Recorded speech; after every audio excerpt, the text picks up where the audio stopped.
नमस्कार शेतकरी मित्रांनो, आज आपण पाहणार आहोत जनावरातील चामखीळ. चामखीळ म्हणजे काय? तर चामखीळ जनावरांच्या शरीरावर येणारा खवखवट, खाज येणाऱ्या, केस गळणाऱ्या व चट्टे पडणाऱ्या जागा. अशा अवस्थेत जनावर त्रसलेले दिसते, दूध देणे कमी होते आणि शरीर सडकेसारखे दिसते. मग चामखीळ का होते? तर जनावरांच्या अंगावर जंतू, बुरशी किंवा उवा लागणे, ओलसर, घाणेरडे गोठे असणे, चामखीळ असलेल्या जनावरांशी संपर्क येणे, शरीर नीट कोरडे न पुसणे, अशक्तपणा आणि पोषणाची कमतरता असणे यामुळे चामखीळ होते. मग चामखीळ घालवण्यासाठी काय केले पाहिजे? रोज जनावरांचे अंग कोरड्या कापडाने पुसावे, गोठा कोरडा आणि स्वच्छ ठेवावा.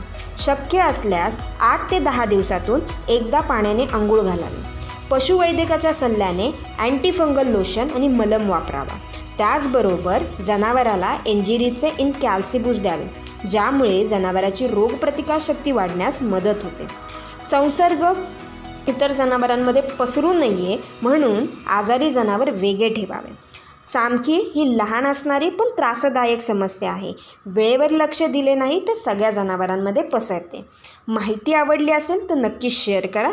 धन्यवाद.